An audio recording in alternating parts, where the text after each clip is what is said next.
If you turned on the radio in 1986, you were stepping into a synthetic universe. Popular music had achieved a kind of pristine mathematical perfection, built entirely inside machines and entirely detached from physical reality. The engine driving this sterile soundscape was the modern synthesizer, specifically the Yamaha DX7. The DX7 was a digital keyboard that used frequency modulation to create sleek, cold tones, entirely replacing the natural warmth of acoustic instruments. Producers paired those synthetic keys with aggressive gated reverb drums. Gated reverb is a studio technique that violently cuts off the natural echo of a drum hit before it can decay. The result was an artificial, explosive snap that stripped the natural acoustic space out of mainstream recordings. While the rest of the industry was busy programming drum machines, Paul Simon was hitting a creative wall. As he developed the tracks that would eventually become his album Graceland, he found himself highly dissatisfied with these standard, lifeless pop tools. He realized that to find a genuinely compelling rhythm, he couldn't rely on more advanced software or a cleaner mix. He needed the unpredictable, tactile nature of wood, wire, and physical human exertion. To escape the vacuum of 80s pop, Simon had to step outside the slick studio ecosystem entirely. He deliberately sought out a collision with raw, hyper-local acoustic music, looking for a texture you could actually feel. That search led him away from the placelessness of the pop charts and directly into the working-class barrios of East Los Angeles. There, he found Los Lobos. They were the premier architects of Chicano rock, a genre deeply rooted in Mexican-American community traditions, defined by an unpolished, sweat-soaked live performance style. They carried specific physical textures into every song.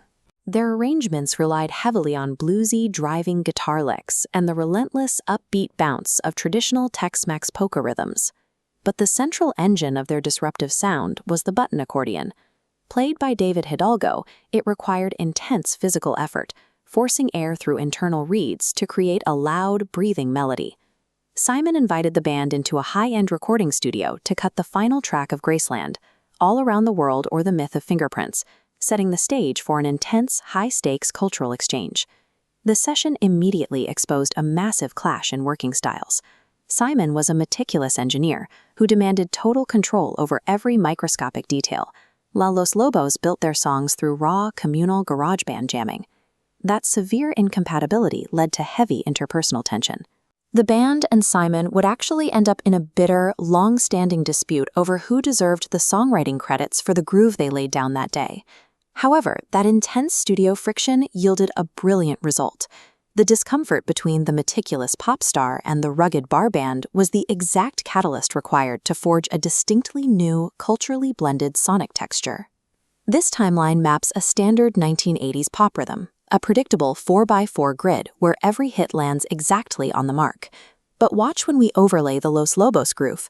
Their cyclical swing violates that digital perfection, pushing and pulling against the rigid lines. When the button accordion enters the track, its tactile noise immediately disrupts the clean mix. You are hearing analog materials vibrating against each other in real space. The microphones captured specific acoustic imperfections that no computer could ever program. You can clearly hear the physical clack of the wooden keys being struck and the heavy, breathing wheeze of the bellows expanding. Instead of supporting a standard, soaring pop melody, these rough textures actively subvert it. They drag the entire production down into the dirt, resulting in a sound that feels genuinely earthy, physical, and human. The finished track works specifically because it sounds unresolved. It never quite settles into an easy, engineered blend. Instead, it captures the raw, physical energy of two distinct musical cultures colliding in real time. The Myth of Fingerprints became a triumphant proof of concept. It demonstrated that organic grit, the sound of wood and calloused hands, could survive inside mainstream pop music and actually elevate it. This single collaboration cracked the sterile mold that dominated the radio for half a decade, proving that millions of listeners still craved acoustic imperfections.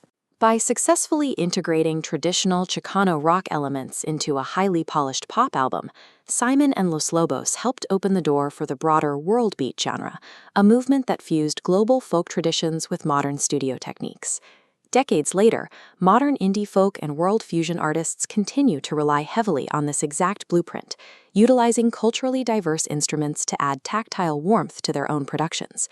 Even in an era increasingly dominated by programmed machines and flawless digital editing, the most compelling human art resists perfection.